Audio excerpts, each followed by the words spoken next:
I'm currently a freshman in college. I came home this past week for a funeral, but let's backtrack a little. My senior year in high school, I was in the library during study hall doing some computer science work on the computer, since my laptop at home didn't have JCreator on it. Anyways, this boy who was in my class sat next to me since those two computers were the only ones with JCreator. He was a really tall, very pale boy. He had long black hair that covered one of his eyes. He wore an anti-flag tee, ripped jean jacket, and Doc Martens. He never spoke to anyone in class, and I'd never seen him with anyone else. So I took a seat, and he looked up at me like I committed murder. I quickly looked away and started rummaging through my bag as a distraction. As my head was down, I heard him chuckle and then mumble, "Of course." I froze with my head still down towards my bag. I just dismissed it as him talking to his computer, as code can be quite frustrating. I sat back up and quickly typed in my login details. To break the awkwardness, I said, "She assigns too much homework. I can barely keep up." His eyes stayed locked on the computer screen. "You want the answers, don't you?" I laughed and said, "No thanks, I won't learn anything that way." Usually I would have said yes, but I didn't want to see him. I didn't want to see his evil stare again. It was like he was staring into my soul. He laughed again, and that creepy laugh, so creepy that I had to close my eyes and cringe. I opened them and looked over to see him gone. The strange thing was he left his flash drive. I waited about 10 minutes to see if he would come back, but he didn't. Study hall ended at 1 and it was 12:50. I decided I would take it and give it back to him in computer science class. I threw it in a little box above my bed. Gotta admit, it was an awesome flash drive. It was a Swiss Army knife with a flash drive in the middle. Here's the crazy part. After that, he never came to school again. He was notorious for being absent, so for the first month, no one batted an eye. However, May rolled around and we were all getting ready to graduate. I had completely forgotten about the flash drive until 2 days ago when I came home. I needed one, and I remembered I still had that boy's. I scanned it with my Norton and it said it was all safe. I was planning to delete all this stuff so I could put my PowerPoint for business class on it. Naturally, however, I started snooping through his files. The first thing I saw was a folder named Computer Science. I opened it and all the answers to every assignment was there. I thought, damn, maybe that's why he left it so I could copy off of him. Maybe because he knew he was never coming back. I went back and the second folder was music. I kinda had to open that one to see what he listened to. Surprisingly, not what I expected. There were only 3 songs. Running on Empty by Jackson Browne, White Rabbit by Jefferson Airplane, and Helter Skelter by the Beatles. I went back again. There was an untitled folder. Inside it was AP Literature. There were a bunch of essays and various junk.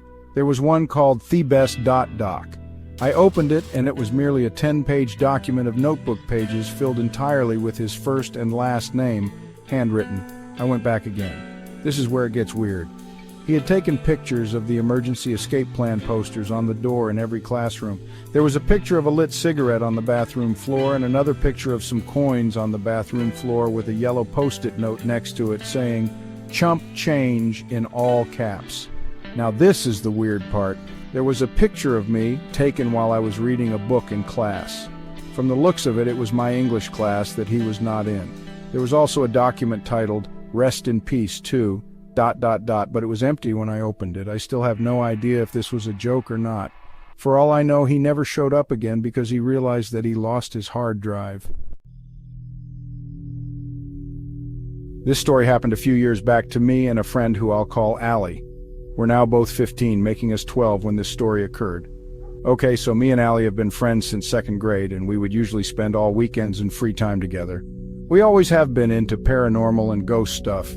We had every reason to believe that every house we ever went into was haunted. We would go on ghost hunts like the TV shows with a flip phone to record the sounds. But there will always be one night that stands out to me that still haunts me to this day. It was around midnight and we were hyper and awake like most kids of our age on the weekends. So we decided to do another ghost hunt in my house. We got the flip phone ready and we borrowed my dad's touchscreen to actually videotape. This was the first and last time we used that. My basement was not like most because the house I was living in at the time was very old and therefore very old-fashioned. So down the stairs there's one main big room that we used for storage, and a little further there was another medium-sized room for the washer and the dryer, and the farthest was a small little cell-type room that we never used, mainly because everyone was too creeped out to go in it. Me and Allie walked down the stairs, turned on the camera, and we were on flip phone recorder, and we started asking the usual questions you would see on TV, like, "Is there anybody here? Give me a sign if you're here," and that type of thing.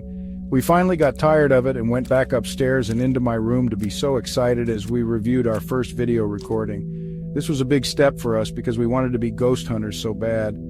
We were watching and we kind of got disappointed as we didn't find anything in the video or voice recording. Usually we would make something up like a footstep that wasn't ours. We had a few more hours to make us feel less bad. But this time we were so excited about the video we didn't even want to make anything up. We couldn't sleep, so we played a few board games, and then we both agreed to review it again because maybe we missed something. And oh boy, we did. While reviewing the tape again, we both could just feel this bad energy coming from it. I guess we didn't realize it before because we were too filled with excitement. We went on anyway, and as we paid more attention, we could actually hear footsteps that weren't ours. Then what showed up on the tape, I still see when I close my eyes. It was the most horrifying thing I've ever seen. The camera was on Allie, and behind her was this figure that looked like a distorted, almost human thing with bright white eyes that almost seemed as if they were watching you through the video. At that point we shut it off and we were both in complete shock. We couldn't tell my father as he was asleep, being so early in the morning. We both decided to just not tell anybody and keep it our secret. Even though we never went into that basement again, we both still talk and sometimes even dream about it. To this day, I don't know if it was our imagination or if there was something with us in that basement, but I'll never go in there again. So this all happened during Halloween in 2014. My name is Max, and I'm from a small town in Findlay, Ohio. I used to go to a high school at County School about 10 minutes from where I lived called Van Buren High School. Van Buren was a nice little village with good people for the most part, but the only problem was that there were some evil creeps that could be found there if you knew where to look. The biggest hotspot for them to be found was the Van Buren State Park. People knew that the state park had a little infamy to it, as it was known for some rapes and the like. Now I've been to the park many times with friends and classmates, and nothing bad ever happened to us, so I never thought much of it. I have a lot of good memories of the place, actually, like the many times my friends and I would bike the trails and set off the works bombs in the woods or go fishing in the lake. However, fast forward to my senior year at Van Buren on the day of Halloween, my friend Ian and I saw the darker side of Van Buren. The summer before my senior year, I enlisted in the Army National Guard, so it was important that I worked out and stayed in shape. So that day I asked my best friend Ian if he wanted to go run the trails in the park with me after school, and he said he would, as he likes to work out when he can as well. It was probably about 4 o'clock in the afternoon when I pulled into one of the parking lots waiting for Ian to meet me there, when I saw this old silver car with a bald and just disturbing man suspiciously sitting in the lot. Knowing that creeps hang out at the parks, I glanced over to check out what he was doing when I noticed he was staring at me and would not take his eyes off of me.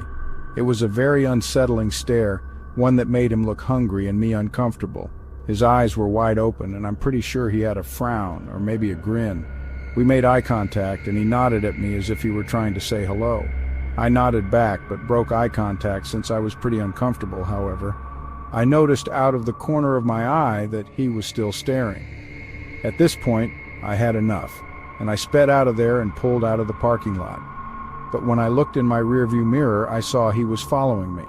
This made me floor my gas pedal, and I sped to my high school parking lot where I lost him. I called Ian and told him that I was at the high school and that he might have to deal with this creep alone. And then my stomach sank. I got a text from Ian saying, "Here."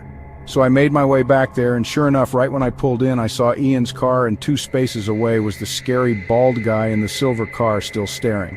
I nodded to Ian for him to follow me in his car to a different parking lot at the park, and we made our way over there. We were safe, or so we thought, and got out of our cars to walk down the hill to check out the trails before we ran them. I don't really like to run with items in my pockets, so we began to walk back up the hill when we saw that old silver car circling in the lot, looking for us. At the angle we were at on the hill, he must not have been able to find us, although we could see him. We waited a few minutes before walking up the hill because we figured the 2 of us, who were athletes, could take on this one guy. As we reached the top of the hill, he was gone. Feeling pretty safe, Ian and I decided to still run the trails, but I made sure to grab a rock to use as a weapon for my own peace of mind in case we would run into the possible rapist or killer in the woods. I'll never know the man's intentions, but given that place's notoriety and his disturbing look, it couldn't have been good. Nowadays I've graduated Van Buren and I'm an infantryman in the National Guard while attending Bowling Green State University. Sometimes when I go back home to visit, I like to go for drives at night, and sometimes I like to check the state park just to see what monsters lurk there. I'm always armed with a knife and I'm in good shape, but it still makes me uneasy. I'm sure one of these days I might encounter something like that again.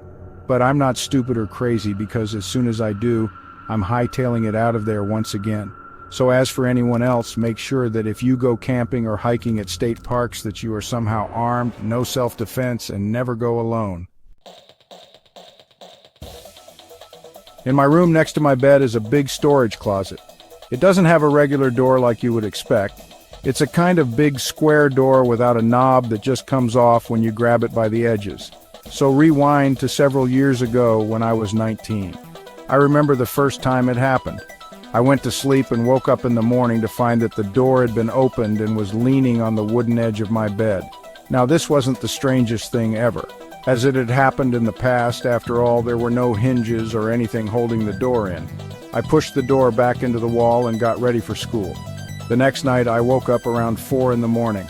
I could have sworn I had woken up to a noise. I sat up and looked around my room in the dark and noticed the door was leaning on the edge of my bed again.